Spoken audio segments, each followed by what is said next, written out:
বেলাল, এটা কেমন জুলুম? কতদিন হলো তোমার কণ্ঠের আজান শুনি না। বেলাল রে, তোর কি মন চায় না আমি নবীর জিয়ারতে আসতে? বেলাল আয়, আমি নবীর জিয়ারতে আয় রে বেলাল আয়, কতদিন হলো তোমার কণ্ঠের আজান শুনি না। স্বপ্ন যখন নবীজি দেখাইছে, এ মুসলমান, হযরত বেলাল সুদূর সিরিয়ার দামেস্ক থেকে পাগলের মতো দৌড়াইলেন, পাগলের মতো ছুটে আসলেন। যখন মদিনাতে আসলেন তখন তাহাজ্জুদের সময় চলতেছিল। তাহাজ্জুদের সময় চলার সময় হযরত বেলাল রাদিয়াল্লাহু আনহু কাঠের জালি দিয়ে তখন রওজা শরীফ ঘিরে রাখা ছিল। ওই জালির পাশে বসে বসে জালির সঙ্গে মাথা ঠেকাইয়া নবীর পাগল বসে বসে গুনগুন গুনগুন করে কাঁদে আর বলে, হুজুর আপনি আসতে বলেছিলেন, গোলাম এসে হাজির হয়েছে। নবী গো, আজান দিতে বলেছেন, আমি আজান দিলে আপনি আগে নামাজ আসতেন, এখন আজান দিলে কি নবী আপনি নামাজে আসবেন? হুজুর এখন আজান দিলে কি আপনি নবী নামাজে আসবেন? নতুন মুয়াজ্জিন আসছে আজান দেওয়ার জন্য, এসে দেখে নবীর মুয়াজ্জিন বেলাল কাঁদে। ডাক দেখে মদিনাবাসী শুনছো, নবীর মুয়াজ্জিন ফিরে এসেছে, বেলাল আসছে, বেলাল ফিরে আসছে। এই কথা শোনার পরে সব সাহাবী ঘর থেকে বের হয়ে দৌড়ায় এসে দেখে বেলাল কাঁদে।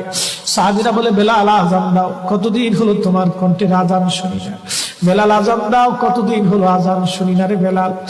বেলাল বলে, সাহাবীরা রে, আমি আজান দিলে কি নবী নামাজ আসবে বলো?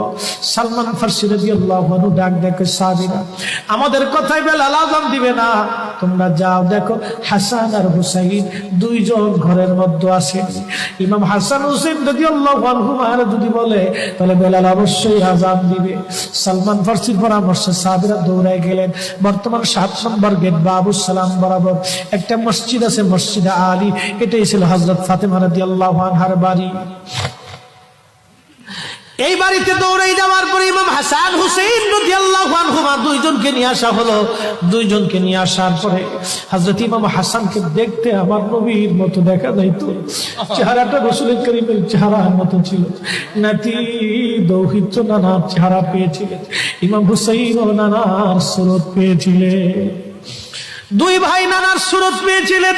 হযরত বেলাল রওজা শরীফ থেকে উঠে হযরতে হাসানের বুকের মধ্যে মাথা ঠেকায় কাঁদতেছে, ইমাম হুসাইনের বুকের মধ্যে মাথা ঠেকায় কাঁদে। হযরত ইমাম হাসান ডাক দেখে, নানার মুয়াজ্জিন, কতদিন হলো তোমার কণ্ঠে আজান শুনি না।